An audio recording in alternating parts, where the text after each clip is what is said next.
Good morning, everybody, and welcome to the training on Staff Action Plan and the delivery of habilitation services. This is Kate Bishop, and your presenters today will be myself and Mary Ellen Mosier. We're focused on implementing the new CCOs and clarifying for everyone the expectations of the system as we move forward with some changes to life plans and the use of the Staff Action Plan as opposed to the traditional HAB plan that people are used to. So today is training relative to those expectations that are changing within our system of supports for people receiving services. One of the critical elements is the use of a new IT system, and a lot of the changes that have been initiated are part of that new system, and this is also geared towards helping you understand how that system will help assure that there is improvement in quality and ultimately consistency of plan development. So we're going to talk a bit about that today as we move into this training.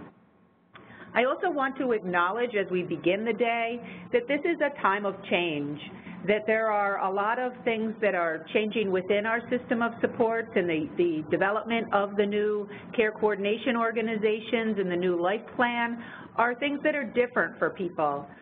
They're built towards increasing quality, ensuring strong person-centered practices, and really systems change that help to ensure that people's ultimate goals in their life are being met.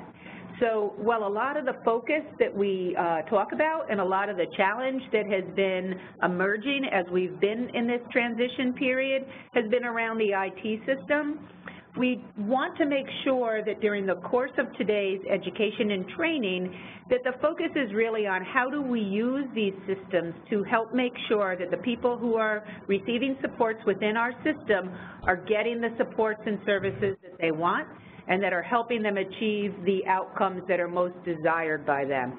So that will be a theme throughout the course of the presentation today, and I know we'll all work together in this time of change because it can be very messy and difficult and can be a challenge in a time of change, but really if we work together, if we talk about the challenges that exist, if we collaborate, there will be a better end product at the end of the day for the people who are being supported within our system. So that's just an acknowledgement in the beginning of the challenge that we know everyone is facing with this change. Additionally, we know you've probably all come with a lot of questions because we know that questions are typical in a time where things are merging and changing or emerging and changing. So what we'd like you to do is please listen to the presentation. We think we've really tried to address the questions that have been coming our way in the course of other trainings that have been completed and questions that have come out after the ADM was issued relative to staff action plans. So we'd like you to listen to the presentation. We think we've addressed the majority of questions, and then hold your questions till the end or until after the content area is discussed that you might come into today with a question on, so that we don't get overwhelmed with questions that we think will be answered during the course of the presentation. So with that, a little quote to begin the day. The only way to make sense out of change is to plunge into it, move with it, and join the dance. And that's really a good quote, and hopefully it aligns with what I just talked about, this period of change and difficulty and messiness around change. But I'm just going to key in here as I looked at things this morning before we got started. I saw join the dance. Well, think about if people aren't dancing in a way that that works together, it's kind of not a very good dance. And just as an analogy, you can imagine nobody moving in the same direction, not very smooth, not too pleasant to watch. So think about, when we think about joining the dance, we have to think about in a way that collaborates together. And we know there are going to be areas where people think that the life plan doesn't say what they want it to say, and it doesn't match things with the staff action plan. And we know that the only way to resolve that is to talk to each other and to bring the person who's looking for services and the team of people who are supporting them together to decide what are the priorities for the person to help them achieve and have the life they want, to have the supports in place to meet their interests and the supports in place to meet their needs for health and safety. So none of that's changed. It's how we've done supports for people for many, many years. But there's terms that have changed and language that has changed and formats that have changed and IT systems that are meant to support these things. And so that's really what the change is. But the core of it is not different than other person-centered practices have been over the years. So for today, the learning objectives and training outline include developing a better understanding of the shift from habilitation plans to staff action plans, where and how staff action plans fit into the life planning process and how habilitation providers translate life plan goals into staff action plans, requirements and expectations for staff action plan development and service delivery. So this really relates to the ADM 2018-09, which defines the expectations for staff action plan development. Expectations for ongoing collaboration and coordination between the person served and the care manager, and examples of quality outcome indicators for service delivery based on staff action plan. The topics include conceptual overview of the life plan, staff action plan program standards, staff action plan billing standards, quality considerations, and then, of course, as I mentioned, we'll have time for questions and answers. The Life Plan and Staff Action Plan Connections conceptual overview is a prior training that was completed, and it is recommended that you view that OPWG care management, life planning, and service delivery process, connecting the dots. So, those were taped and are posted on our website. It's an August 30, 2018 webinar, and having that as a foundational element before you're digging into the staff action plans could be quite helpful. So if you're listening today and you haven't listened to that training, we recommend certainly continue to listen today. If you're listening to this because you're listening to it at a later date and it's taped, it might be beneficial to go back and listening to the Connect the Dots training prior to this training so that you have more of that foundational knowledge before you begin. So let's start with a review of the life planning process, and the person-centered planning is always the driving force. And this really is an expansion on some of the issues that I mentioned up front. Even though there is a lot of new IT supports within the system, the expectation is that it is a planning process for the person receiving services that is driving the cycle of plan development, implementation, and review. So first, as we have always ensured in the development of support plans for people who are receiving services, you need a comprehensive assessment process. In the past, that comprehensive assessment process was done quite in a subjective way. So there were levels of detail that might have been more fully analyzed in some instances, and in others, a much more surface level assessment might have been completed. So the tools that are in place today help to facilitate a more comprehensive process of assessment, better understanding of the person, so that a life plan can be developed in a way that is truly responsive to their interests and needs and is what is most meaningful to that person. So the new tools that are in place are the use of the new CAS assessment. So in the course of developing a plan for someone, evaluating the needs that are identified through the assessment, the coordinated assessment system assessment document, helps to facilitate areas where a person may need support or a person may have a history that needs to be included in the life plan development. Similarly, the IAM tool is a new tool that is used by care managers to really facilitate a person-centered conversation with the person receiving services and the circle of support involved in that person's life in a way that really, again, creates a more consistent process for looking into different areas of interest by the person, looking into things like the supportive routines that might be helpful to someone in the delivery and the development of a support plan. So using those new assessment processes and including information from that in the life plan helps to ensure a comprehensive life plan and consistent life plan for people receiving supports and services. So then the life plan is developed, and it includes the person's goals and valued outcomes, as well as safeguards for what is necessary to help the person remain healthy and safe. And the life plan should highlight those areas of support that are most meaningful to the person receiving services. So the life plan is a compilation of all of those things. It's also integrated into an IT system. And the IT system is called, it's a health information technology system, and the system that's used by each of the CCOs is the care coordinate system, and that system develops a more consistent life plan based on the use of that IT system. And the new life planning process is designed to create that consistency at a point of service delivery by organizing goals within the 21 personal outcome areas.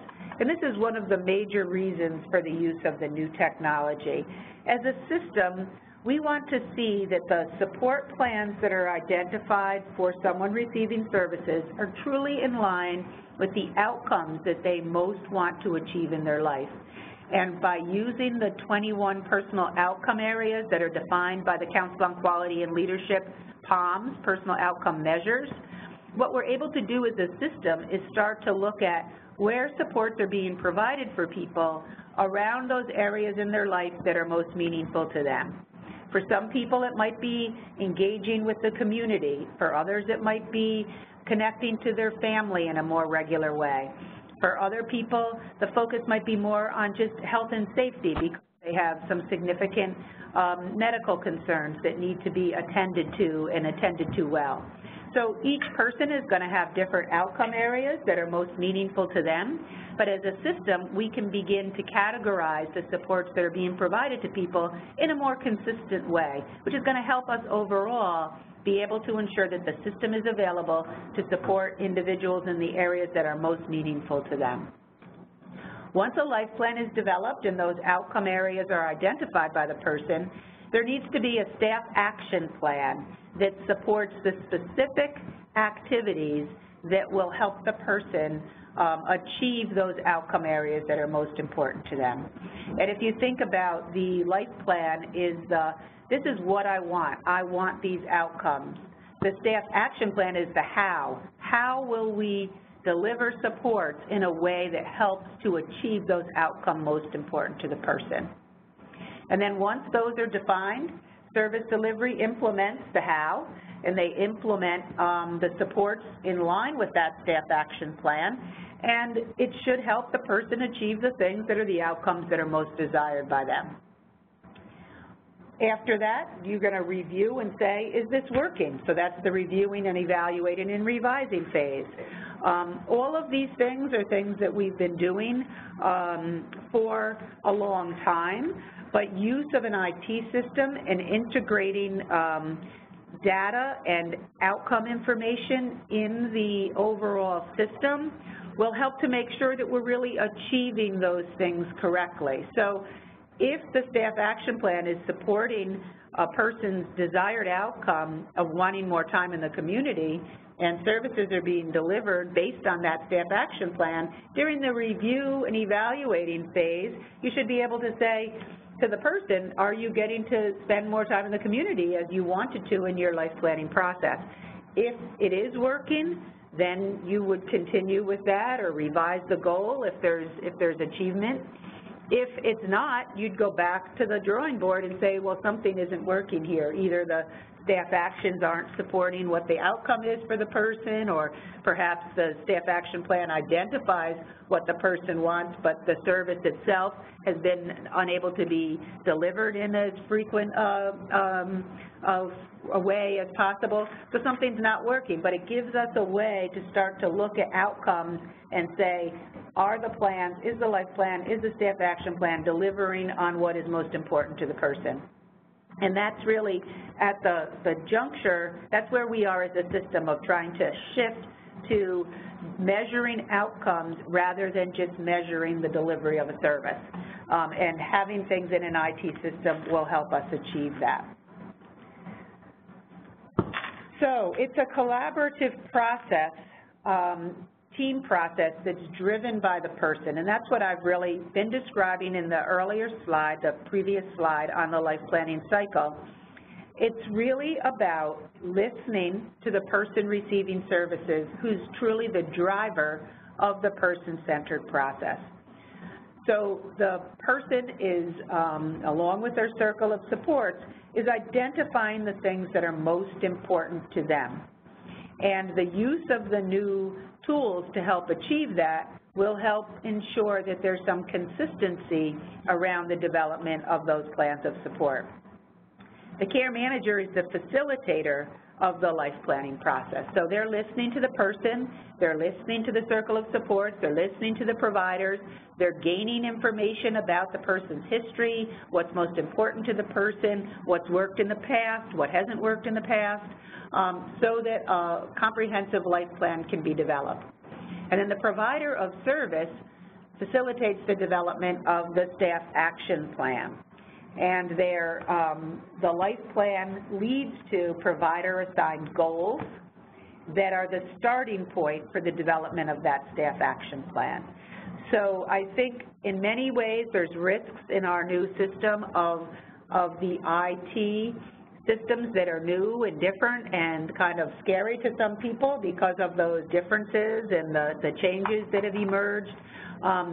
Our intention as a system is that the IT system is the support to the development of a more person-centered plan, and that the person receiving services remains the driver of the goals and the activities that they want in their lives to help them achieve the things that are most important to them.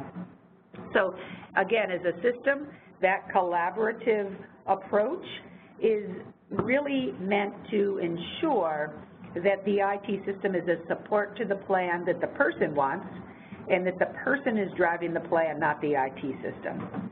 The goal of having the IT system in place is to increase quality, increase consistency, and facilitate strong person-centered practices. But it's about the person-centered practices that we are most concerned. So personal outcome measures, POMs, and the life plan. How do POMs relate to the staff action plan? So as you've seen through these last couple slides, the goal is to have a comprehensive person-centered planning process where the person is the driver of services, where we've organized the life plan in a way that has the goals of the person relate back to personal outcome measures that are identified, the 21 personal outcome measures that have been identified by the Council on Quality and Leadership as the most significant indicators of outcome areas of interest to the people receiving supports and services. The POMs are then populated using the new IT system into Section 2 of the life plan called Outcomes and Support Strategies. And the planning team uses this information as a starting point to help the person define and refine their valued outcomes. So that's like, what does the person want in their life, and what does that relate to in the area of the personal outcome measures, the 21 different personal outcome measures. One of the things that we've seen and something to think about in the development of life plans and staff action plans is that there have been some instances where through the course of these activities, there have been a lot of goals identified. In some instances, we've seen examples where there's been 9 or 10 different goals identified in the personal outcome measures section. And what the expectation would be here is that the planning team work with a person to prioritize the areas that are most important to the person and that it's most typical, 2, 3, maybe up to 5 for some people would be the most typical number of areas of personal outcome measure in Section 2 of a person's life plan. So that's something that needs to be resolved during the course of the planning meetings.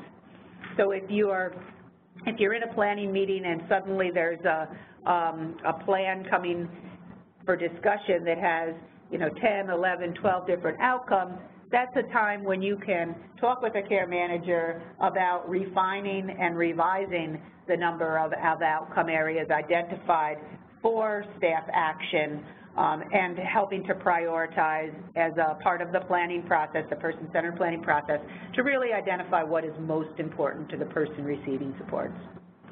The planning team identifies providers, in many instances for people who are transitioning with current providers. The providers are already in place, and the providers would have been part of the discussion at the planning meeting to decide what how they could support the person's most desired outcome areas.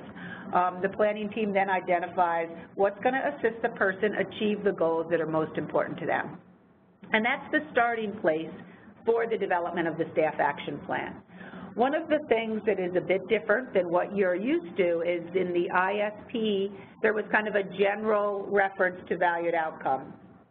Using the life plan and the person-centered planning processes and the development of life plans, the initial outcome areas that are expected to be delivered on by providers of service are defined in the life plan. It's a starting place, it's specifically defined, so you don't go back and then do something quite different than what might be in that plan, but you use the information in the personal outcome measure area of Section 2 of the life plan and the valued outcomes that are the goals of the person in Section 2, and you would be developing a staff action plan to support those specific things that are arrived at during the person-centered planning process. So it's very similar, but has some differences, and that is one of the differences that I just want to highlight as we go forward with the training.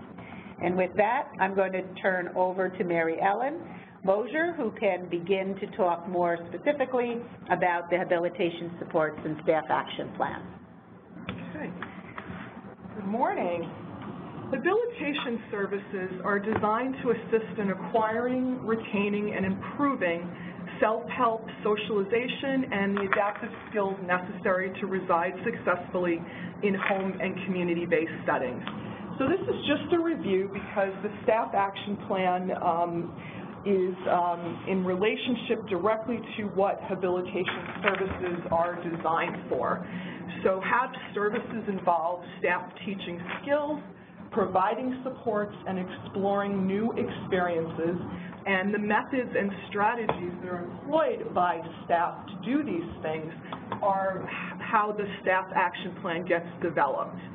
So the staff action plan defines how these HAB services will be implemented to address the person's needs and their defined goals. A staff action plan is required for every habilitation service received by the person. If the same provider is delivering more than one habilitation service, these can be combined into one staff action plan with individual sections that relate to the specific HAB service. So again, staff action plans describe in detail what habilitation staff will do, those specific methods of delivering supports and services that help people achieve their defined goals and valued outcomes. The staff action plan also describes in detail the health and safety supports or individual safeguards the person needs that stem from the overarching safeguards in the life plan. So why did we move from habilitation plans to staff action plans? As Kate described, we are strengthening our framework for person-centered practices, and these new tools, including the staff action plan, are designed to achieve greater consistency in how we think about how to achieve what is most meaningful to a person through the delivery of supports and services. So the staff action plan, as Kate described, is more closely connected and integrated with the life plan than the more general way that the ISP used to work, with more generalized valued outcomes that then related in some way to the habilitation plan, but weren't directly connected. Now we have that direct connection through those provider-assigned goals that are agreed to within the life planning meeting and the life planning process. And the starting point for the habilitation staff in developing that staff action plan stems directly from the life plan. So there's a much closer connection there. And this is all to strengthen person-centeredness and quality outcomes and focusing on what is most important to the person. And again, as Kate mentioned, it's important to really keep bringing this back to the person and person-centered planning, and using the IT and the new framework and the new technologies to help us drive person-centeredness. That's what it's all about, and that is what's most important. So what are the major differences between the HAB plan and the staff action plan? Again, it's the provider-assigned goal and the frequency of the provider-assigned goal and the time frame of the provider-assigned goal that is now in the life plan as the starting point. The person's valued outcomes that correlate with Council on Quality and Leadership POM indicators, as identified in the staff action plan, allow for greater consistency in the identification and analysis of quality outcomes. And this is really driving us towards, a specific managed care infrastructure for people with intellectual and developmental disabilities. And a lot of the new pieces of the life plan are important for us to get used to these concepts as we transition to integrated, comprehensive care management in a managed care infrastructure, where it's going to be critical that we be able to define outcomes for people, measure whether supports and services are achieving those outcomes for people, and really get better at being able to look at data for people. But again, it all comes back to the person. And there are a couple of new documentation and billing standards in the staff action plan that we'll talk about later on that were not part of the habilitation plan documentation and billing standards. So those are really the major differences. But again, to emphasize that most of what we're doing here is, again, based on the same concepts that we were doing before in the ISP and the HAB planning world. We're just trying to use these new tools to help us achieve greater person-centeredness across the service system, and to be able to measure whether we're able to do so, and then have a way to evaluate and revise to make sure that we are doing so. And if you think about the old world before, we really didn't have any tools to be able to get us there. So, Kate, I'm going to toss it back to you, because the flow of the life plan and the staff action plan is something that I know that that you would want to talk about. Sure. So again, just to reiterate that the person is the driver of the development of the life plan and the goals that are established as the beginning point for the staff action plan, not the technology. So the care manager is the facilitator or coordinator of the process that also includes providers and other members of the circle of support. So again, this is a bit of a repeat from the prior slide, but it's an important point to reference. Everyone needs to be involved in the development of that life plan. And the person as the driver, as they've always been identified, and ensuring that the circle of support includes the providers and other family members as desired by the individual receiving services is most critical.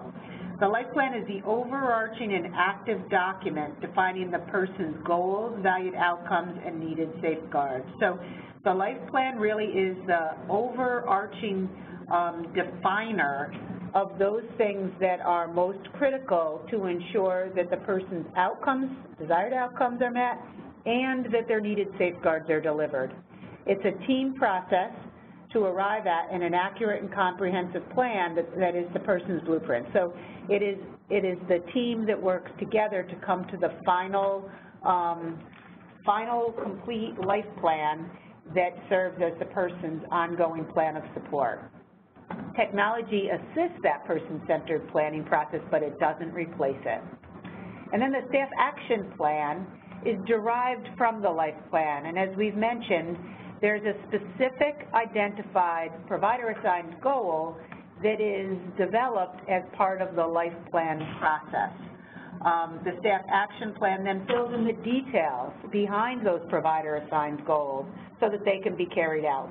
And with the intention that the staff action plan will help the person achieve the outcomes most important to them identified in that life planning process.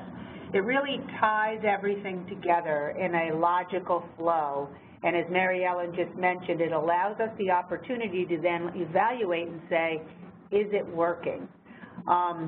You know, I think when you think of things that haven't made sense in the past, and sometimes I think it's a good example to share some of the challenges that we've seen in the system. So when you have somebody who says, and I'm going to stick to the whole I want more time in the community example because it's something we hear very, very frequently from people, or I want to have people in my life that I've connected to in the community. So building those community relationships are important to all of us, and they're important to the people receiving services in our system.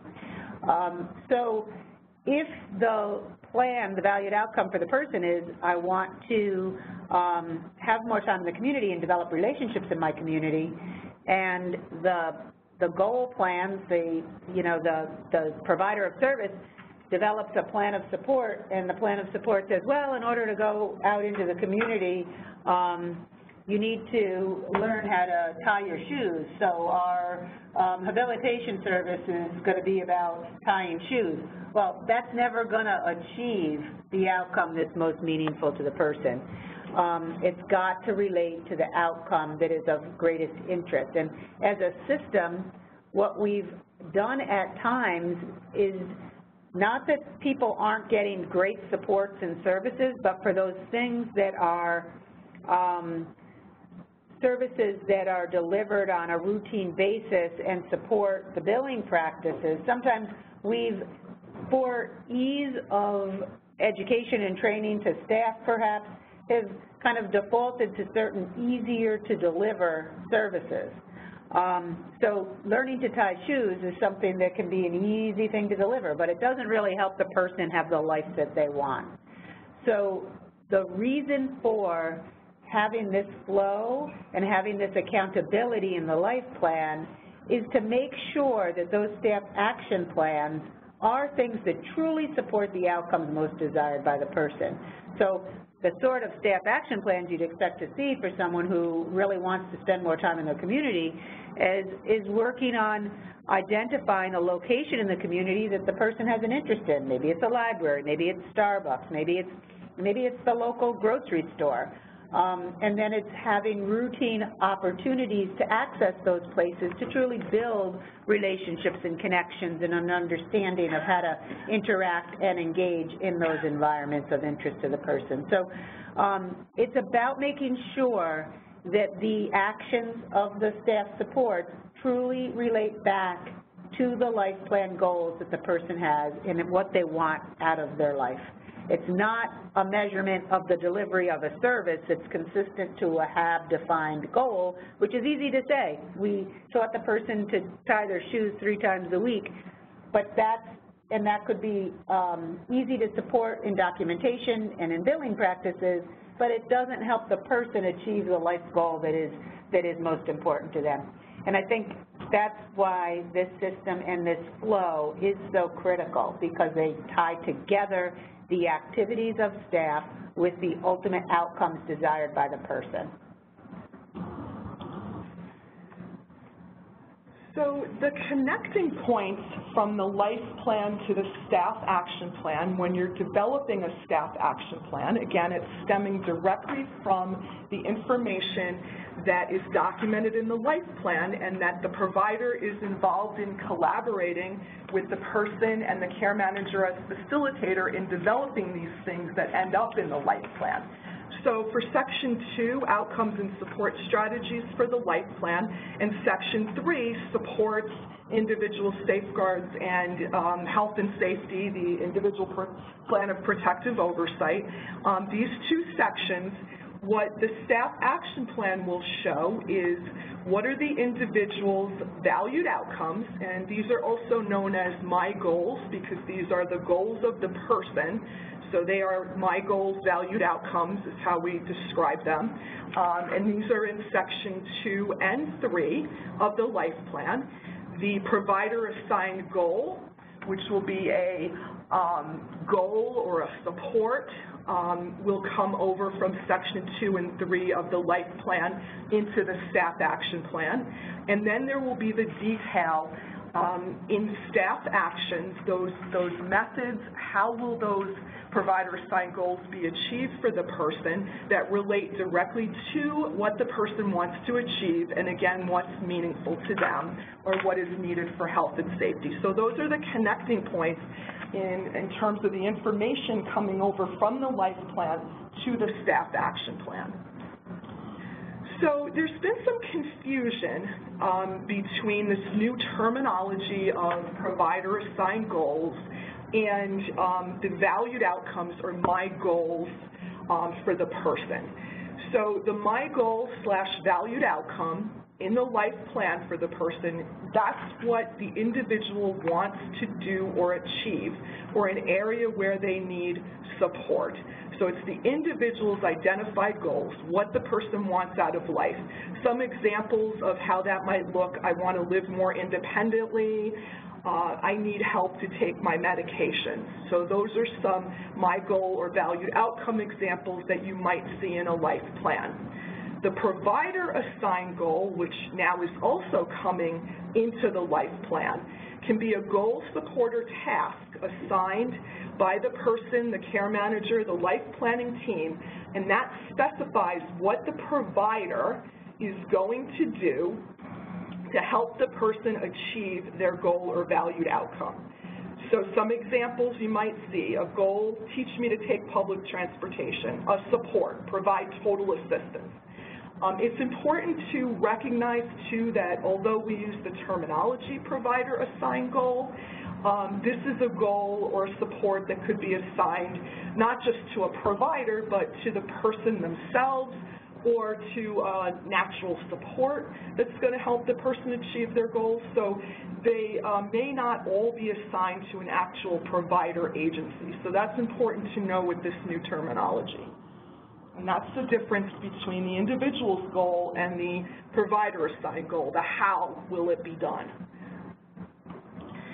So there's some requirements that we want folks to be aware of in terms of how many valued outcomes from a quality perspective are required in the life plan.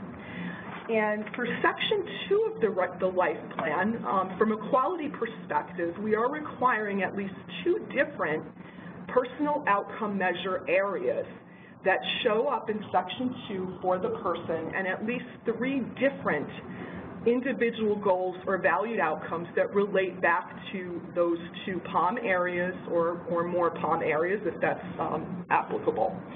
As Kate said, one of the things that we're seeing is there's either too many goals that it's not possible to develop supports for 20 different goal areas.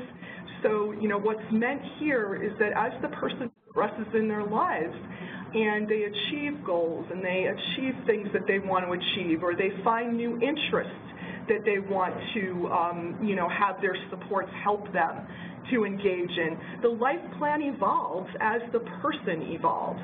So it's not necessary to, include every single thing that the person may be interested in the initial life plan, because that's going to be overwhelming for the person, the care manager, and the providers.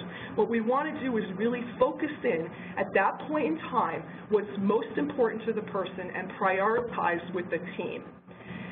So another concern that's come up, and I'll ask Kate to jump in if I, don't explain this properly, but, people have said, well, this person just doesn't have any goals. Well, one of the reasons why we're requiring at least 2 personal outcomes and at least 3 different goals for the person's life is that everybody, no matter, whether they can communicate with words or, or how, they relate, to their environment, everybody has, a goal and the capacity to have, to increase their quality of life. So I don't know, Kate, if you want to jump in and explain that a little better than I did. Yeah, I think that the 21 domains that are identified through the personal outcome measures that CQL defined really create that framework where, as Mary Ellen is saying, everyone really has some area where those things could be more fully achieved for them. So, I think when we look at those 21 outcomes, probably most of us would say we can't have full achievement in all those 21 areas at any given time. So it's really about how do we help the person have as much of a success in each of those areas that are of greatest importance to them in the course of their support system. So there are some people who fully achieve, and that's wonderful, but they may need support to continue to be able to do so. So as Mary Ellen said, we'd always expect to see at least 2 POM areas identified in the person's life that they would want to be working on in the course of the supports that they're receiving. In Section 3, the safeguards, the health and safety, and the support section does not count for this requirement because, again, the personal outcome measures go to, the person's quality of life. So Section 3 is more about health and safety and what supports people need, to get through life. It's not really about, what do they want to achieve. I just want to add that those measures and those requirements are for the care managers. They're not for the service providers. So, one of the measurements that from a quality oversight for care management is that they have developed life plans that have those 2 POM areas in them as one of the measures of success for care managers. In terms of talking about habilitation services and valued outcomes, it's important to go back to the context here. Through the identification of the person's goals and support needs, there'll be a demonstration of whether or not a person needs a particular habilitation service. Some of the things that we've been hearing are, from providers is that, we're getting a life plan that, there's nothing in there that, that we can develop, supports around that are billable. So we can't bill for our services. Well, again, if you think about what we're talking about here in terms of the flow starts with the life planning process. What does the person want and need? And if we're ending up with a life plan that doesn't have any goals that are habilitative in nature, then there needs to be, a review of whether that service is actually needed for the person. Now, again, we're struggling a little bit with developing quality life plans here in the collaboration, but when, we get to the point where, everyone understands how this is done, if we're ending up with a life plan that doesn't have the basis to support habilitation services, then there really needs to be a discussion at the table about whether that person needs that particular habilitation service anymore. And maybe they've grown beyond that, and then they're going to be on to bigger and better things. So, the person and the person-centered planning process is where this starts. The flow is from the life plan to the staff action plan. Having said that, this is not a new policy, but every habilitation service authorized must relate to at least one my goal valued outcome. I mean, this is not new, and again, the context of this is that, the life plan has to demonstrate that the person actually needs that habilitation service. So if there's no goal that relates to the delivery of a support or service, then there's no ability to demonstrate that it's needed.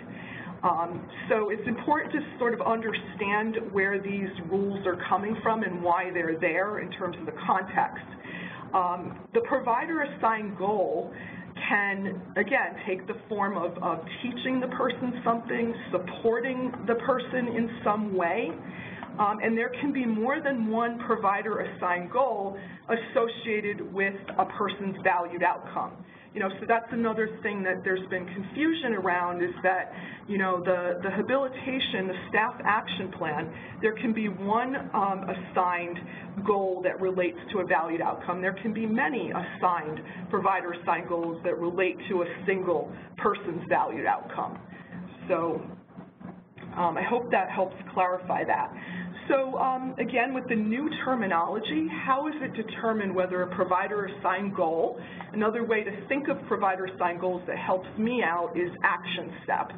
So the provider-assigned goal, and again, because the provider-assigned goals aren't always delivered by providers, they can be delivered by natural support, it can be something the person's working on themselves. So I like to think about provider-assigned goals in terms of action steps. It just helps me put that into context. But it can be a goal, a support, or a task. So a way to think about how do you determine, whether it's a goal or support or a task? With goals, you want to think about what is the person trying to achieve? What's their desired result? They want to learn to play the piano. They want to, get a college degree. They want to, learn to paint. Those are things that will have goals associated with them because it's to achieve a particular objective. Improving a skill or quality in the person's life would be a goal. So teaching, instructing, assisting, educating the person to do something will be how the provider-assigned goal will be written in these areas. My staff will teach me to take public transportation is an example. Now, a support is, you want to think about a support as something that, the definition in the dictionary is to hold up, to give assistance to the person, to maintain at a desired level, to keep going. So the person needs a certain level of assistance with daily living skills. The person needs help with something, and the provider is going to help them. So the provider is going to provide something to them. So with supports, there's no articulation of a desired result or an objective. We're maintaining and supporting. We're holding the person up. We're helping them.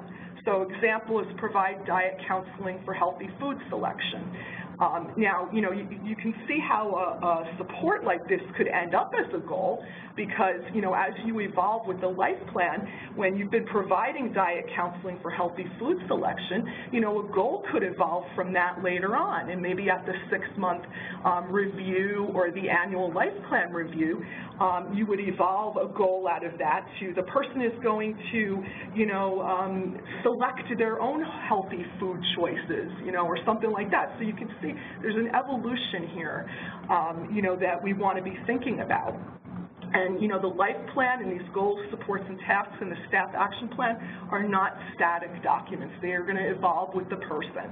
And as things are achieved, new things and new goals will be, developed. A task is just a one-time thing. It's not a habilitation in nature. Think back to the definition of habilitation services. Here, a task is something that has to be done, and it's included on the life plan so that folks have a trigger to follow up on it. So the person, wants to go on a vacation to Hawaii. So someone's going to have to assist them to schedule that, or someone's going to schedule that, or that's an example of a task.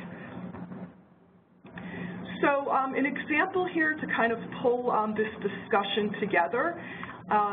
The life plan, the person's goal or valued outcome, might be to improve the quality of their current relationships. So that's a very broad valued outcome. The person wants to achieve the quality of my current relationships. In the life planning process, there's going to be a discussion and understanding, with the person in the circle of support of, what exactly does that mean? Does the person want, to have, what does that mean for them, in terms of this goal? And through that discussion, you will come up with, in the life plan, a goal. So in this case, it's teach social skills, because in order for the person to improve the quality in this particular example, they need to get a little bit better about connecting with someone. And how do you do that? You connect through social skills. So we've got to, help this person. We've got to help this person learn social skills, which will then help them achieve the goal of improving their relationships. So in the staff action plan development, you're starting with teach social skills. Okay, well, what do we need to do to help this person in this process? So in this example, it's twice weekly. My community hub staff will work with me to teach appropriate social greetings when I meet my friends and others in the community. Okay, and that's something that can be measured as you move forward. It's measurable, you can see the progress of the person, and that ties back directly to the goal. Okay, so now we're going to get a little bit more technical in terms of how and where the provider-assigned goal information appear in the life plan template. This is an example of a printout that you might see of a life plan. We're going to go through each of the field definitions so that providers can understand what this all means in terms of developing a staff action plan. So Section 2, again, is outcomes and support strategies. This is where there will be a personal outcome measure, a CQL POM, that relates to the person's valued outcome. And as we said before, we want to see in Section 2 at least 2 CQL POM areas for the person. The my goal and valued outcome, as we've already spoken about, is the person's individually defined goal that relates to what they want to do with their life, what is most meaningful to them. The provider-assigned goal is the starting point for the action plan, identified as a goal, a support, or a task. The service type is going to be the service type, the waiver service category of service, how each ADM specifies how the service should be listed for documentation to substantiate the service delivery. So in this case, it's community hub. Now, the frequency, quantity, and time frame. It's important to understand that frequency in Section 2 and 3 of the life plan is not the same as what we think about frequency from the service-related ADM, for billing. In Section 2 and 3 of the life plan, frequency is how often will that provider-assigned goal be delivered through the community hub services. So in this example, the staff is going to work on this goal of teaching social skills at least 2 times weekly, and this is going to be ongoing until the next review when we see if this is still appropriate as a goal for the person. And these time frames are meant to relate back to the check-in, that we talked about, the review and evaluation, of how supports and services are working. The quantity and the frequency work together. There's different choices. You might describe it as a monthly service. It might be described as a weekly, as needed, ongoing.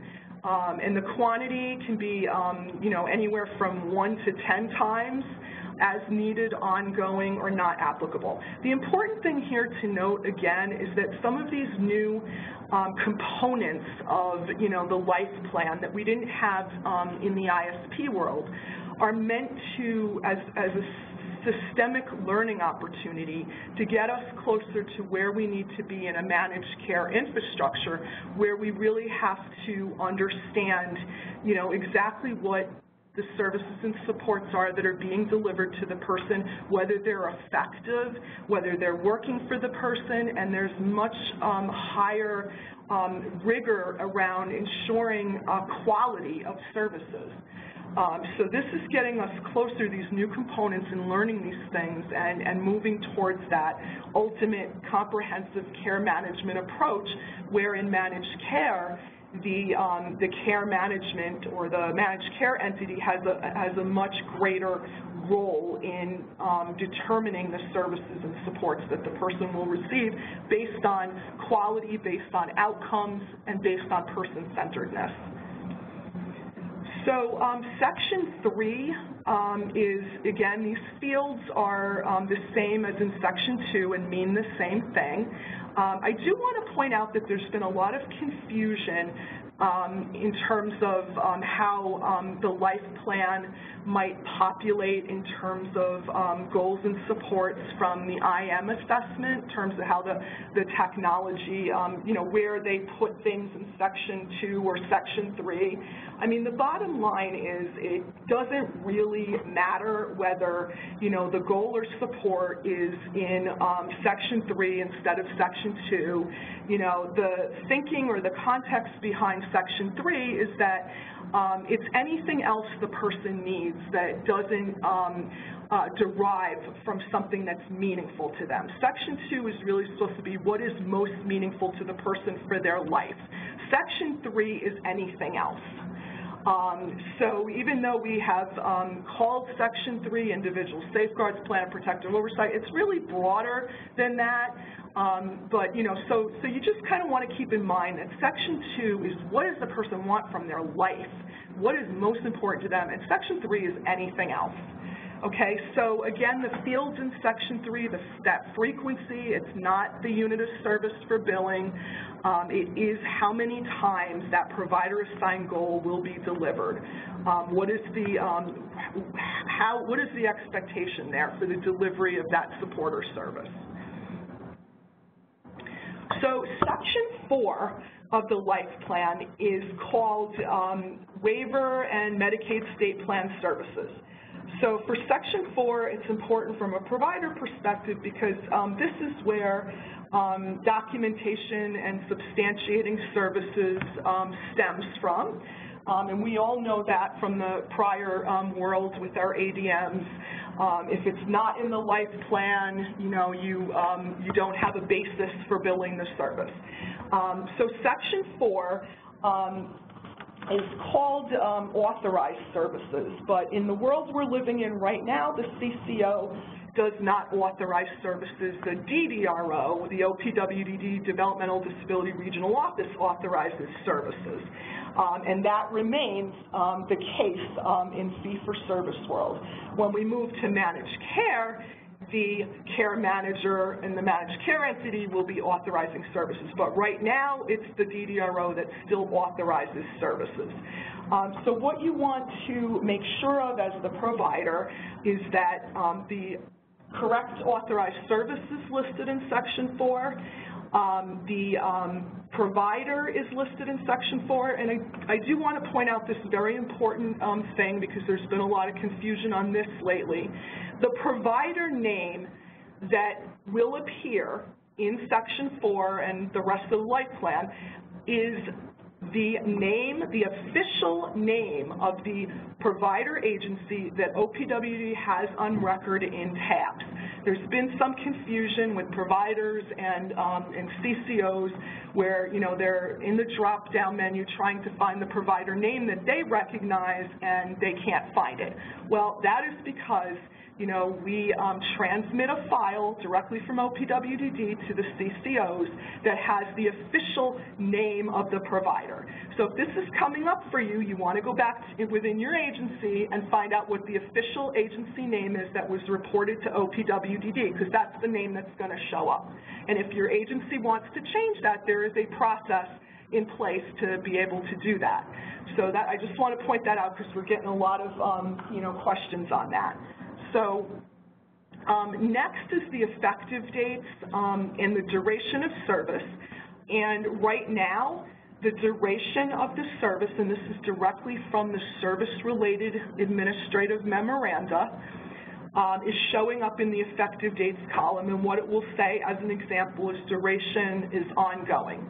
In some of the early life plans, this wasn't programmed yet to appear, so you would want to have seen duration in the comments section to say duration is ongoing.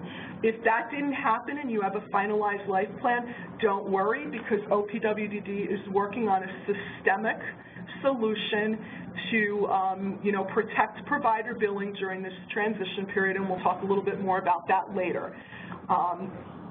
So we are in a transition period, and we all recognize that, and the systems are being tweaked to make sure that we have the appropriate elements that are needed. So the effective dates of the life plan, and we'll talk about this later, but the initial life plan is going to have the effective dates, and the services that go in the initial life plan, we would like the effective dates of those services to match the life plan effective dates, because it's an initial plan, and then we carry forward from there. In Section 4, the quantity, the unit, and the per column all work together, kind of the same way that they did in Section 2 in terms of the unit. This is actually the frequency from the service ADM. So in Section 4, that's the only place that you're going to want to see that ADM element under the unit column. The quantity and the per work together to get a total units calculation. So in this example of residential habilitation, the per is selected as year, and the quantity is 365. So 365 days of ResHab will be provided during this, the effective dates of this life plan. So the total units are 365. And these are just examples, to show you how this might look on a life plan. For DayHab, the same thing as year for the per column, and it's 220 days per year, and that will calculate as 220 in the units column. So we're going to talk a little bit more about what this means, but that's just what it might look like in Section 4. So important things to note about the life plan. There's been a lot of angst about the total units field. We want you to know that, again, this is an element that's getting us closer to where we need to be in a managed care infrastructure. The purpose is for discussion and planning. This is not going to create an audit risk for the provider. It's not a billing standard that you will be held to. The intent is, if there is a service authorization letter available from the DDRO with total units, we want the care manager to match the units that are authorized in that DDRO's letter. For a person new to services, the care planning team will work together on that life plan and enter a requested number of total units based on what the person needs. And if there's no service authorization letter or documentation available for total units, we have a number that we want you to put in, which is 5 nines. And that's because something has to be entered into the field from an IT perspective. Again, it doesn't create an audit risk, but we want the field to get used to thinking about these concepts because they become much more important in a managed care world in terms of looking at the things that we talked about, the quality. Is the person getting enough support to meet their needs and goals? Is there too much support, being provided? Those kinds of things become very important in a managed care infrastructure. So another important thing to note about the life plan is that in the old ISP world, there was no end date of the ISP. There was a date of the ISP, and then there were review dates, and we kind of moved forward from there. In the new world of the life plan, there is a beginning date range, and there is a from, which is kind of the end date range. Again, these are concepts that are getting us closer to where we need to be in the managed care infrastructure, but for the fee-for-service world, which most of us are in today, there is no expiration date for the services that are authorized in Section 4 of the Life Plan because the DDRO is authorizing those services, not the CCO, not the care manager. So the Life Plan and the services remain in effect until a new Life Plan is written or until the person discontinues services or services are modified. So we want to get used to these date ranges and get used to how this cycle works in terms of authorizing services. But if there's a gap between, the from date, the end date of the life plan, and when, the review occurs or the next iteration of the life plan, that does not mean that those services expire. So that's important to understand right now. Another important thing to note is that there may be situations when an initial life plan is being done for a person, particularly with a new person coming into the system, when a provider has not yet been identified. So, we know in terms of planning that the person needs, day hab or community hab, but we haven't identified who the provider could be yet for that person.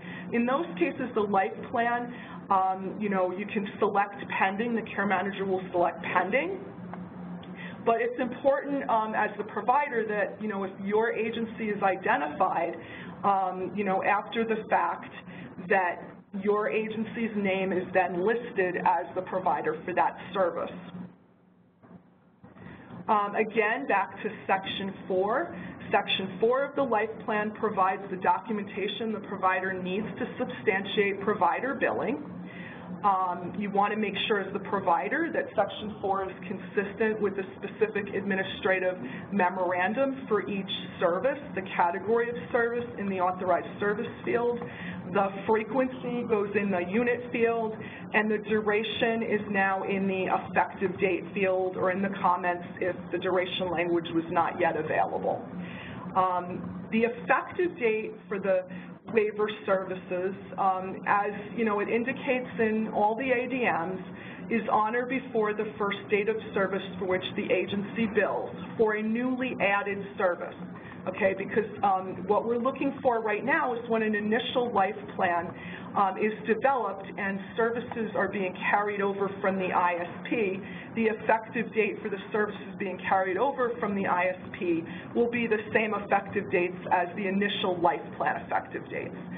After a life plan is finalized, if there is a new service that's going to be added, then at that point you would put the date of the life plan for the effective date of the new service. And, and that's to make sure that the effective date would be on or before the first date of service which the agency is going to bill.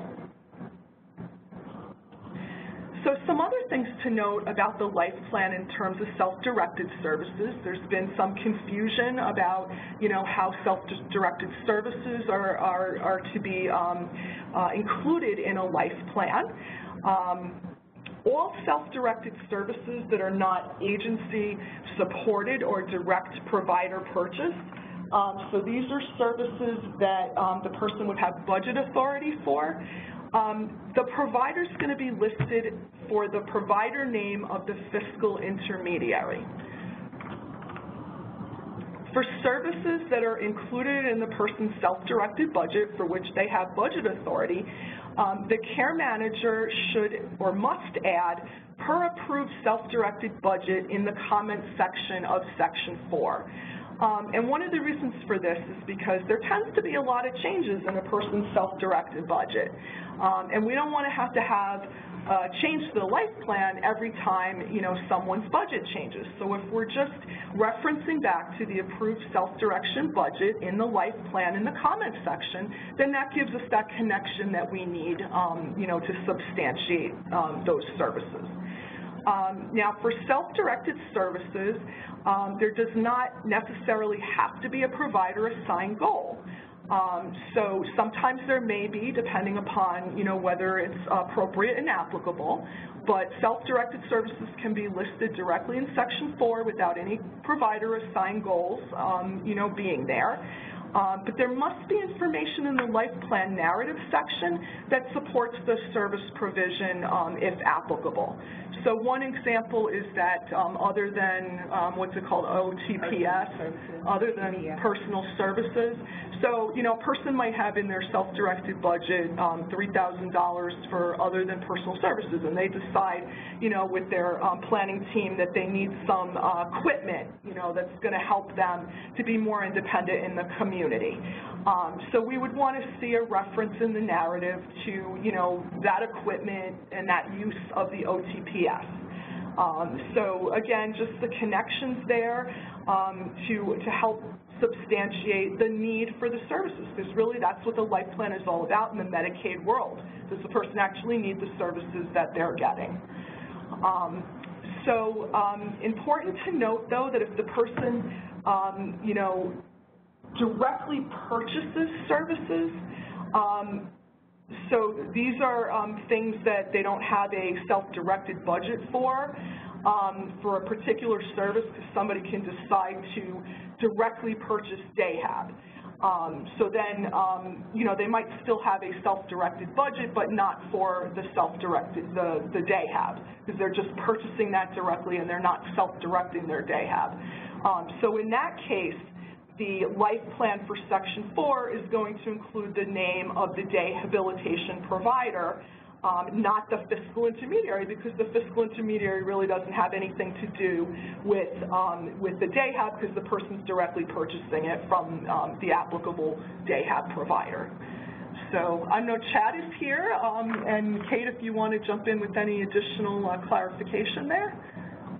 Yeah, I'll just add that, you know, it really depends on who's actually providing the service. So an example Mary Ellen gave, where a person might have budget authority, might be exercising their budget authority, determining how much direct provider purchase they have they want. If the FI is not the same agency providing that direct provider purchase they have, as Mary Ellen said, it would not be the FI as the provider of service in the life plan. It would, in fact, be the DAHAB provider. Nothing more to add? Okay. Kate, I'm tossing it back to you for the safeguards discussion. Sure. Okay. As part of the life planning process, care managers work together to ensure that all health and safety needs across service settings are addressed appropriately and accurately in Section 3 of the life plan, individual safeguards, IPOP. So that's what it looks like in Section 3 of the life plan, the terminology used. I think Mary Ellen did a nice job earlier in describing that the Section 3 is really everything that is supportive to a person to achieve the things that keep them healthy and safe, but also that are not the unique individual personal outcome measure areas that are defined in Section 2 of the life plan. So it is a broad reference to safeguards and supports that are supporting the person to live the life that they want to live. So the life plan includes the broad overarching need for safeguards. And one of the critical differences in our current ISP world, or our prior ISP world, and the move into the life plan, is that what we've seen by history is that there was a lot of variation across different service providers about the safeguard needs of people, you know, receiving supports. And in some instances, that variation led to either misunderstanding or different implementation of supports for the person, and sometimes led to negative outcomes for a person who maybe didn't have the safeguards defined effectively in one setting or another. You know, one of the more frequent situations is that the residential program might learn of something that is critical in the person's support needs, and somehow that information was not shared in a timely way with another provider, such as a DAHAB provider, a community HAB provider. And in those instances, something might not have occurred for the person that was necessary, and there was a negative outcome. So, you know, we've all seen examples of that and had experiences of that. So one of the goals of developing the life plan and ensuring that there's consistency is to ensure that those safeguard needs of the person are discussed as part of the holistic planning meeting in the life plan development process, and that those are consistently defined within the life plan, and that any more detailed information that's delivered by a provider of service or by the family who's supporting the individual, that those things are defined in a more detailed way within other documents or in the staff action plan. So, you know, the types of other internal guidance documents that might be needed that we see frequently could be a communication plan that's much more specific. It could be a detailed nursing plan that describes maybe the person needs turning at certain intervals. People need evaluation for skin integrity as an example. You could have a dining plan that has a more detailed, specific to the person type of implementation of supports and monitoring and pacing for their meals.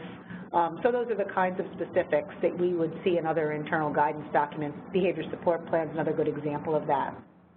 So the staff action plan can refer to the life plan for information on safeguard needs from that overarching perspective in order to identify what the person needs from a safeguarding perspective. Section 3, individual safeguards IPOP include a space for special considerations that allows for additional information that may need to be considered in assisting the individual to achieve his or her valued outcomes. This may be instances, there may be instances when a person chooses not to follow specific medical treatment advice. Information relative to these decisions should be included there. So, you know, I think another example just to help solidify, you know, what does all this mean. So we know that there are times when someone who's capable of making decisions in their own behalf makes a decision that even though there is a medical recommendation that they have, and I'm just going to use you know, an example, that they have a pureed diet. They, however, do not really want to have a pureed diet and are able to make the choice and exercise their choice to say, I feel like the texture of my food is so important to me that I am willing to take the risk of having a very small chopped diet as opposed to a pureed diet, and that's my choice. And that this is an opportunity in the life planning process to identify that the person has made that kind of decision and to document that it's been discussed and this is the person's chosen consideration, chosen safeguard that they want to implement, and that it may not be fully consistent with the team. And again, this is an opportunity to create some consistency of practice around this area that's been an area in our system for so long. You don't want to just identify or not specifically address or document what the discussion and the outcome of something of this kind of a critical nature would be, which is honestly what we've seen sometimes in the past, that, you know, something happens after the fact and you go back and say, well, the person didn't want that, but there was no way to go back and look at documentation to see that there had been discussion and that there had been a determination. So this is a way to more consistently document those issues where there may be disagreement around the support recommendations and the ultimate desire by the person. So partnership, communication, collaboration between the person, the care manager, and provider throughout the process is critically important.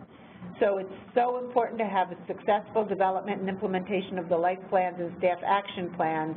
Is really about that partnership, and the strength of the partnership and communication is really critical to be sure that everyone is in agreement. And we know that there have been questions that have emerged as new life plans have been developed and people are transitioning from ISPs to life plans. People are used to owning their own safeguards, whether it's through the IPOP in a certified residential setting, it's in the development of the HAB plans and the safeguards that are listed there. And having the discussion during the life planning meeting and making sure that everyone is providing input and insight into the person's support needs, listening to the person about what they need to be healthy and safe, is a critical element of that life planning process. And we know that there may be some challenges to work through to get to a point where everyone's kind of talking the same language here, but ultimately having all of the safeguards listed in one location and everyone building from the same foundational safeguards is going to help for achievement of better life outcomes for people and ensuring that they're getting the safeguards that they need over time wherever they may be served. So coming to that agreement during the course of the life planning meeting is really a critical step. A draft of the life plan sections that relate to the staff action plan, so section 2 and 3, should be shared with the HAB providers and the planning team to develop other means of communication to ensure accurate and timely communication of the provider-assigned goals and related information necessary for the development of the staff action plan, which is going to include the more detail around the safeguards that are necessary for the person. So you should expect that in your planning process, and you should ask the care managers for information so that you can walk away from that life planning meeting with enough information to start to develop the staff action plans that you need to support the provider-assigned goals and to develop a more in-depth description of the safeguards necessary to keep someone safe, whether that's incorporating more details into the staff action plan or it's the development of those other internal guidance documents, but you would know the overarching areas of safeguard needs for the person when you leave the team meeting and begin to do the more in-depth planning for that person as the provider of service. Okay, now we're going to turn to the nuts and bolts of the staff action plan. I'm going to go through this information relatively quickly because everything we're talking about now is defined in Administrative Memorandum number 2018-09.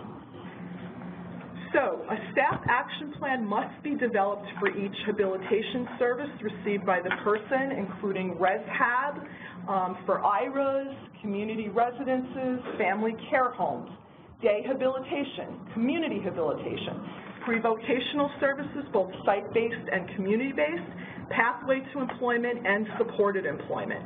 And again, if the person's HAB services are provided by the same agency, they can be included in the same staff action plan with separate sections describing the supports and services that are associated with each unique habilitation service.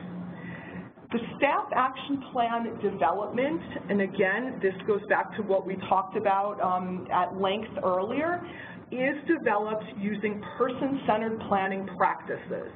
The guidance for person-centered planning is included in regulations, and also we have tons of information out on OPWD's website about how to do person-centered planning. Collaboration and coordination, the person driving their process, there is nothing new here, but the quality of services goes directly to these person-centered practices. The staff action plan detail must include the strategies for service delivery, and again, this is a team process. It starts with the life plan driven by the person. Keep in mind that the staff action plan needs to have enough detail for any habilitation staff that might be new to pick up that staff action plan and know what is it that they are expected to do, how do they help the person achieve his or her valued outcomes, and how do they address that person's safeguards and health and safety needs. The staff action plan must address one or more of these three strategies: skill acquisition or retention, staff support, and exploration of new experiences. With skill acquisition and retention, retention is usually considered when skill advancement is not reasonably expected. In these cases, stemming regression is appropriate. However, in general with skill acquisition, you're going to think about the methods that staff will use to help the individual become more independent in some aspect of their life. So the skill acquisition strategies will typically stem from goals in the life plan. So it's usually something that's going to be goal-oriented.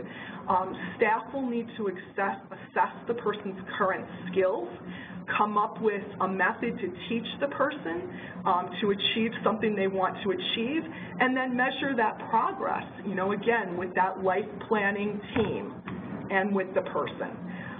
We talked about the staff supports before, but these strategies are things that will be used when the person is not expected to independently perform a task.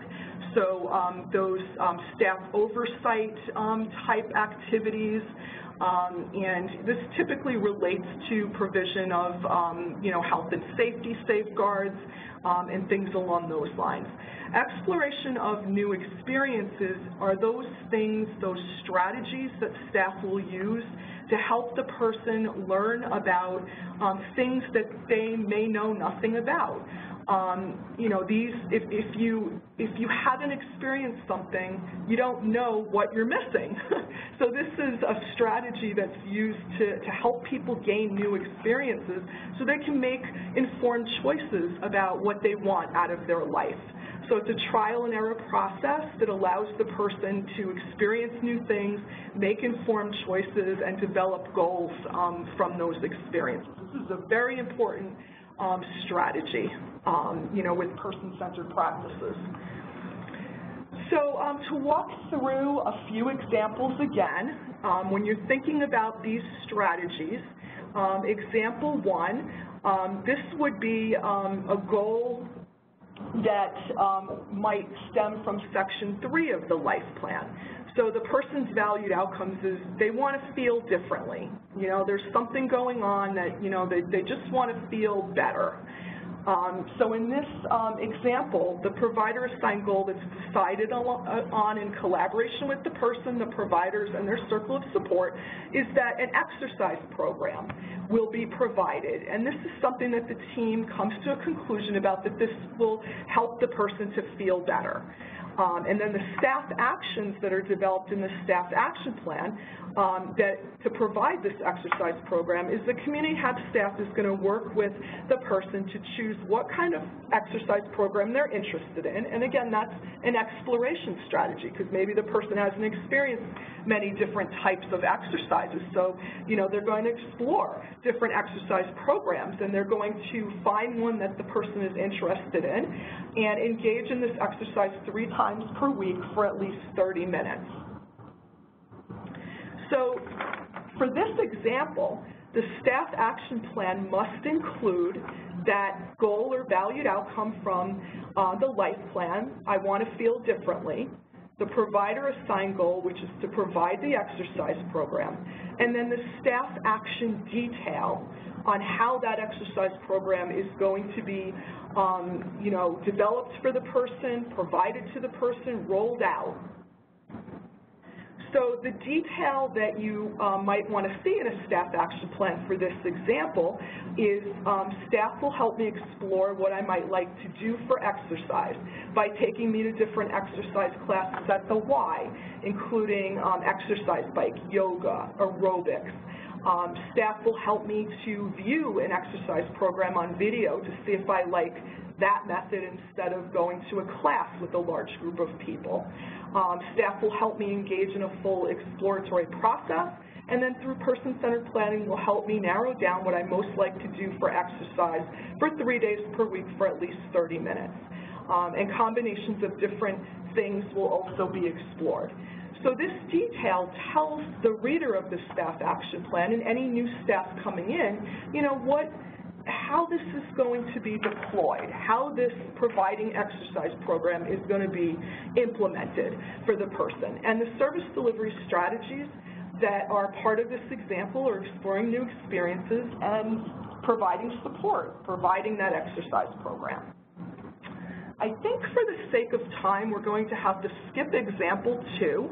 But you will see that it goes through the same concepts of carrying over from the life plan, the goal, the valued outcome of the person, the provider's assigned goal, and then including the detail on how that will be implemented by the habilitation staff. I'm going to skip the staff action plan safeguard slide because Kate talked about that in some detail. But I think this protective oversight plan and whether one is needed is a question that's coming up. So, sure.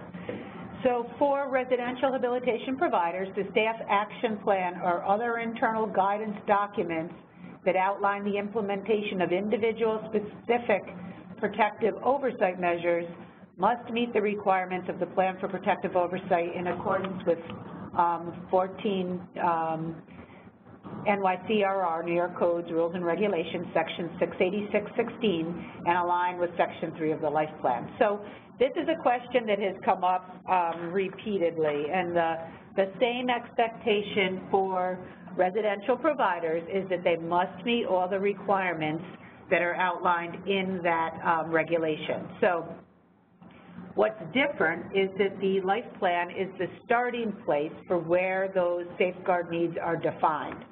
So the safeguards that are defined within the life plan are the areas of need for the person, and the residential provider then works under the umbrella guidance of the life plan to develop more specific actions that are needed for the person to get the safeguards necessary to achieve their health and safety. So what might that look like? It might look like the life plan identifying that the person has challenges with their ongoing needs around supervision in the community, say as an example. So you'll see in the life plan the person needs a certain level of supervision when in the community. Maybe it's a one-to-one level when they're in the community to support them. And you'll see that in the life plan. The staff action plan or other protective oversight internal guidance documents might list more specific details in why that's necessary for the person. So, for example, the life plan says one-to-one supervision needed in the community. For one person, the staff action plan may highlight that that's as a result of the person's unstable gait. So they may have needs associated with their unstable gait, and they need someone who's in very close proximity when they're on uneven walking surfaces, and need to make sure that that person is supported, physically supported, to make sure that they don't have a fall or they don't trip and they don't have difficulty navigating their environment. For another person, you might see detail around that support need in the community because they are unable to judge safety issues and they could dart into traffic at any given moment. So the supports provided would be detailed about what that particular person's needs are. So the life plan is that overarching definition of the support needs that the person has. The habilitative supports listed in the staff action plan or in other individual guidance documents would be the place where the details around how those supports are delivered would be defined. Mm-hmm. Can I step in here for a minute, because I think we're getting a lot of questions where providers are confused about Section 3, and folks think that if something is in Section 3 as a support that it's not billable. That is not the case. So we just want to clarify that supports are billable when they relate to a person's valued outcome. And there are valued outcomes that are needed in Section 3. So I think that that's really important because, again, we're all getting really tied up with the details here, but it's really about, person-centeredness. And I know providers need to be concerned about their billing, but, it's really, again, what does the person need and want? And a support is a billable thing if it relates to a valued outcome. So, Kate, I know we talked about this earlier because it keeps coming up. Did you want to clarify a little bit more on that? I think that what you said, Mary Ellen, is accurate, and I'll just give one other example here, and it's something that does come up quite a bit. In Section 3, the person may need assistance with medication support, but we also know that many people have goals around learning new skills associated with medication and being able to be more independent in their medication administration practices.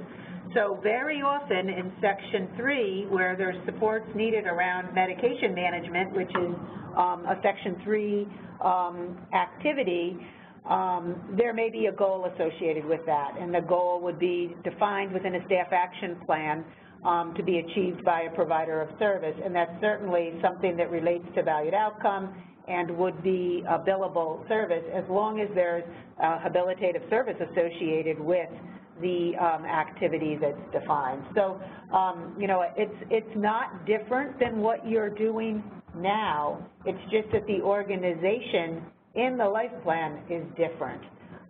So that's something that I think we can clarify a little bit more in the question and answer document that gets developed as a result of this training.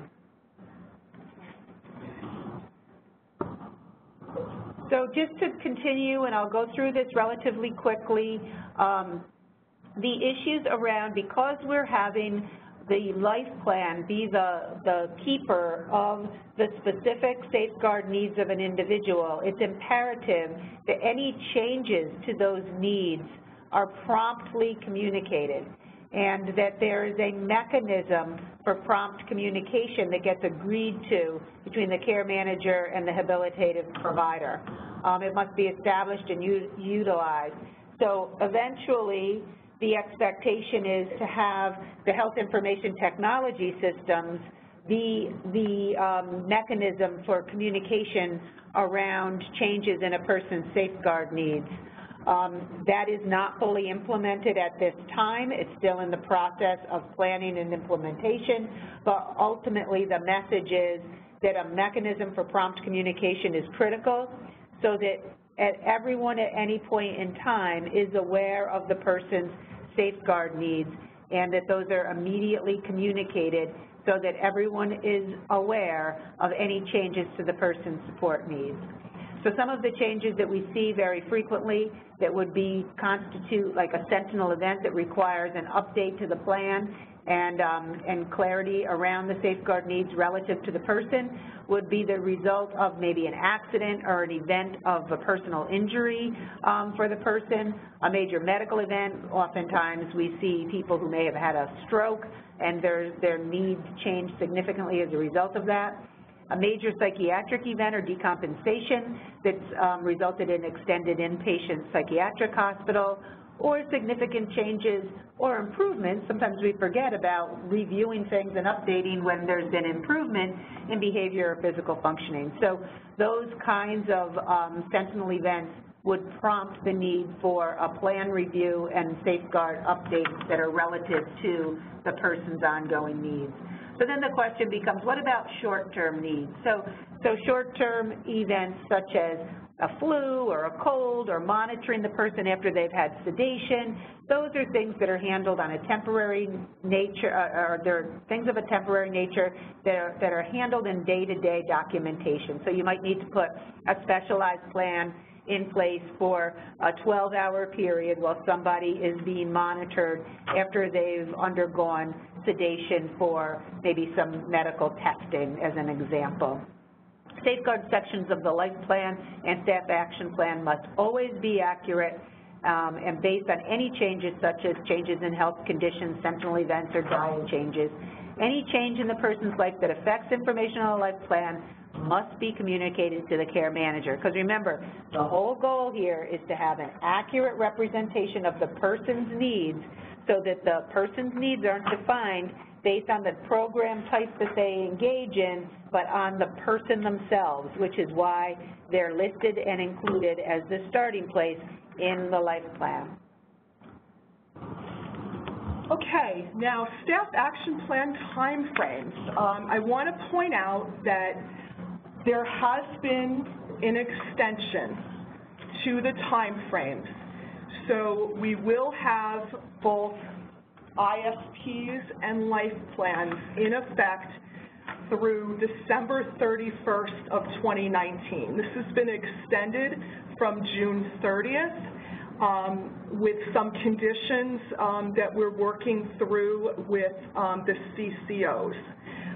But what this means from a provider perspective is that no later than March 1st, 2020, and that's an extended time frame, individuals receiving or seeking habilitation services are to have a staff action plan. So because there is some extension on the life plan dates, the staff action plan dates will also extend out. And that doesn't mean, what I think, and this is, should help relieve the stressors in the system by having some extensions on the time frames here. But one of the elements, it doesn't mean that if the person has had a shift from an ISP to a life plan, that you still have till March 1st, 2020 to complete the staff action plan, but that those are occurring within 60 days of the transition from the ISP to the life plan. That doesn't change, but as a system, everything should be shifted to staff action plans no later than March 1, 2020. So these staff action plans on the next slide are in the administrative memorandum, and I think we're all familiar with these right now. But one of the important things to know is that OPWDD is working on a communication that would suspend the 60-day requirement to have a staff action plan in place within 60 days of the start of the HAB service or the life plan review date, whichever comes first. We're looking at communication that would suspend that 60-day standard from the billing standards through the transition period. And again, this is all, these extensions are because what's most important is the person-centered practices. And because there's been a lot of, a large learning curve with the technology and the new concepts and, you know, things along those lines, you know, we're extending these timeframes with the understanding that the most important thing is the person-centered practices.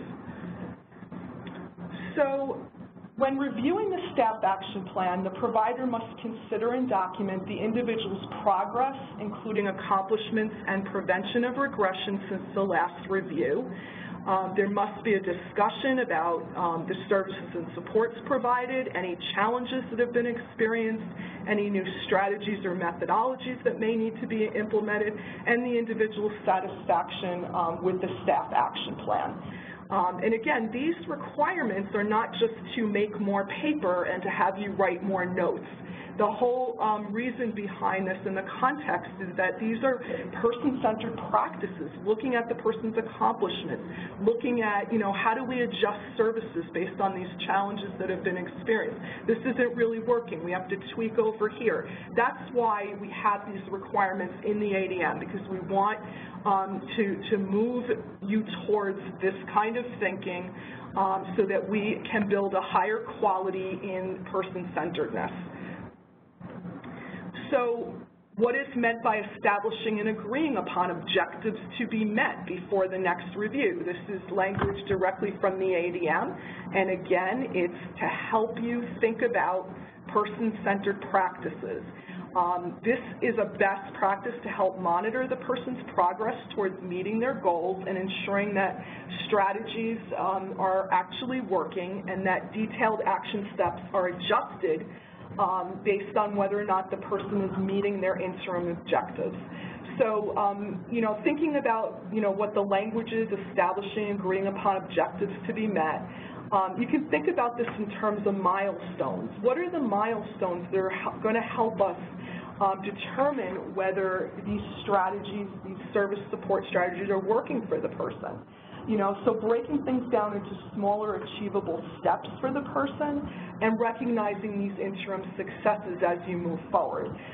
That will help you build the staff action plan and give you a foundation for reviewing whether the strategies are working. Okay, we are running out of time, so I'm going to skip the required sections of the staff action plan. This is self-explanatory. It's in the ADM.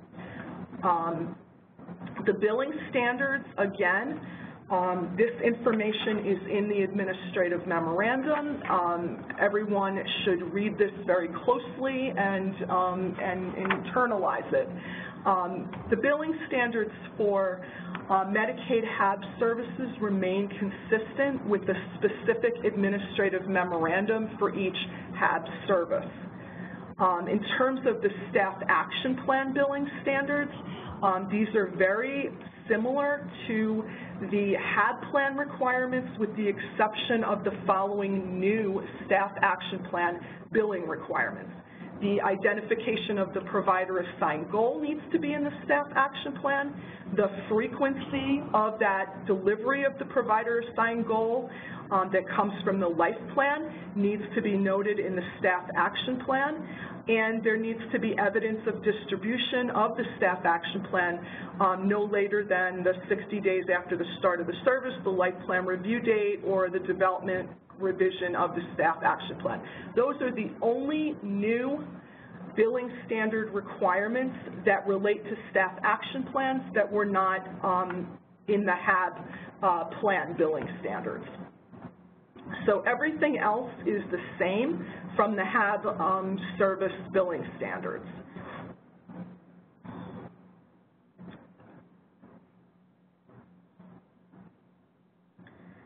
Okay, so I'm going to pause for a minute to confer with the team on how we want to proceed.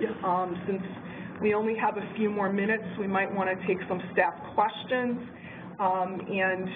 These quality points are something that you can all review and think about as you develop the staff action plans.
Okay, we're going to shift to the question and answer time period because we're running out of time. We want to make sure that we're responding to questions.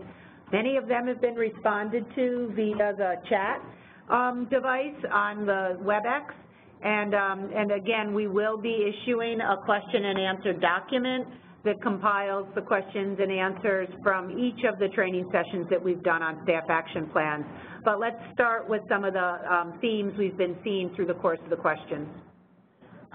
We've received many questions about information being driven from the IM assessment into the life plan, and then the life plan becoming that meaningful document.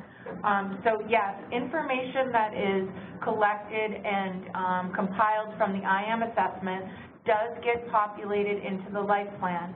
And then as part of the person-centered planning process, the care manager and everybody on the care planning team will work together to edit the life plan to ensure that it is meaningful and that the goals and supports identified within the life plan meet the individual's goals and support the services as well as the services HAB providers are providing. So yes, it can be edited and should be so that it makes sense and is meaningful.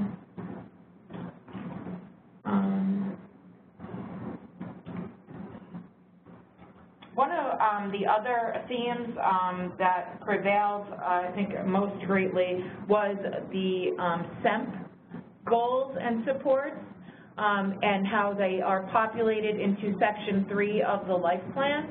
I think that this, is kind of twofold. Section 3 is broader than just safeguards and IPOP needs. It also supports the goals and supports that an individual needs help to achieve their goals that they want in Section 2. So yes, SEMP goals do populate there, SEMP supports do populate there, that is fine and acceptable. As we explained in the very beginning, for habilitative services, goals and supports can be documented in Section 2 or 3 of the life plan. For care planning purposes, the 2 POMs and 3 goals must be located in Section 2 of the life plan. And I think that's where some of the confusion lies, but just to repeat that, for habilitation goals, they can be documented in Section 2 or 3 of the life plan. But that was probably 95% of our questions focused on Section 3 and the SEMP goals.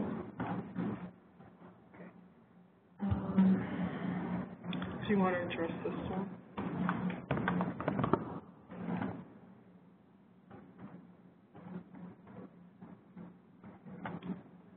So there's a question that came in related to the life planning process and prioritization. So if there are things that kind of come over from the IM assessment care planning tool into the life plan that the team in their life planning process don't determine are things that are the priority areas for the person at this time. The question was, what happens to those that are not assigned in the prioritization? And those are things that can be identified as part of the narrative for something that gets worked on in the future, that gets attended to as part of the overall supports of the person, but they're not specifically identified as goals or outcome areas of focus for the person in the immediate plan of support. So it's appropriate to include some discussion of them in the narrative section of the life plan for future reference and for kind of reprioritization perhaps at a different point in time. Thank you. Reading through some of there were many questions about the safeguards listed in the life plan and then how that is carried over into staff action plans. And I know that you both spoke about this, but can you just reiterate how the life plan is the active plan and then how safeguards kind of get addressed in those subsequent plans? Yes, sure. So the life plan is the active plan where the current safeguard needs of the person need to be identified. The life plan is the starting place. So those safeguard areas may be pretty broadly defined within the life plan.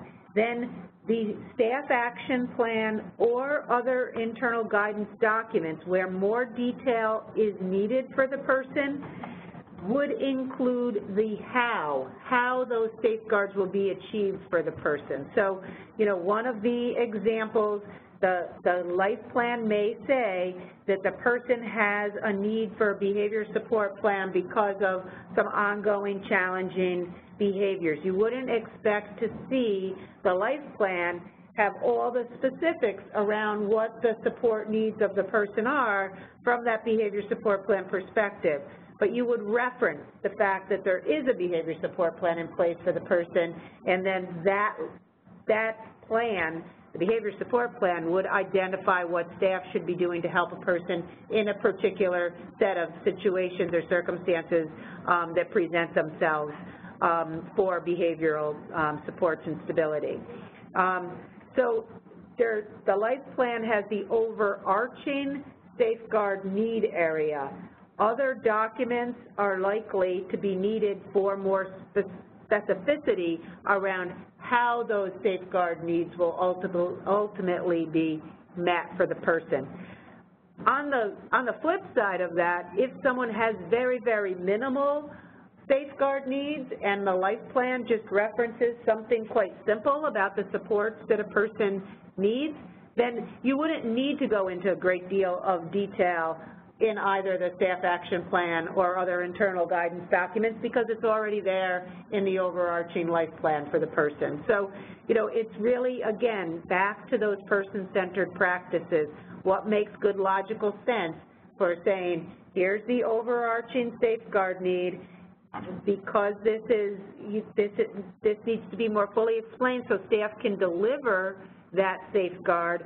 These are the documents that will highlight those specifics around how that safeguard can be achieved. So, you know, it's going to be person-centered. It's going to be relative to the particular person's needs.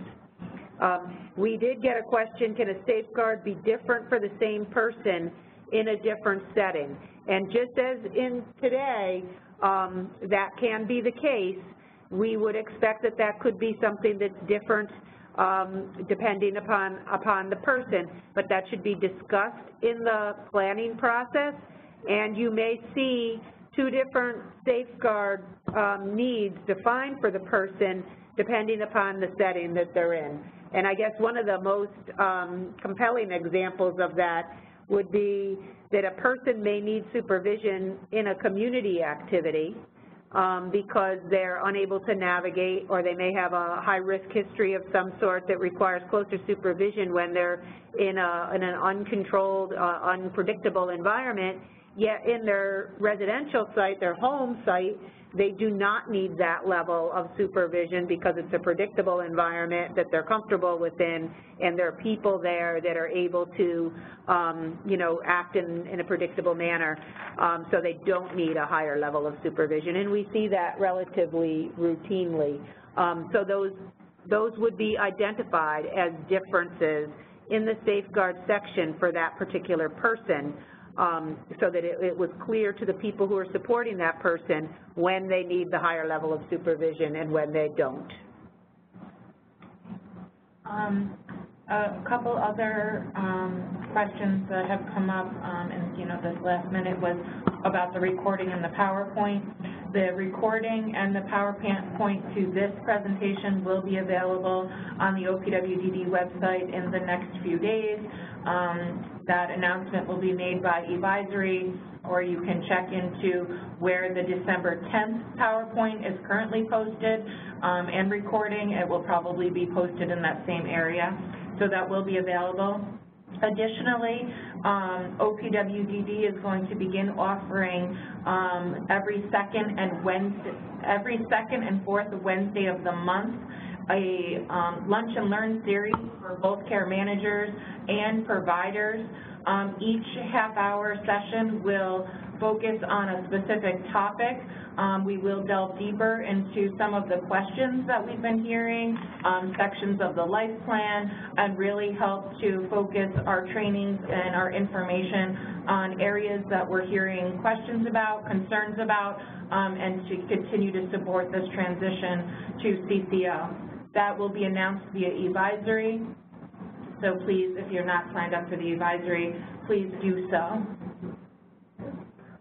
Well, thank you, everybody, for your time today, and we hope this has been helpful information.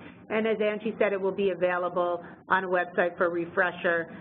Some of the information we didn't go through in great detail, but we consider that it's a resource to you, and we went with a more in-depth PowerPoint so that you would have access to that, and it could be a resource for future questions. So thank you, everybody. Have a great afternoon.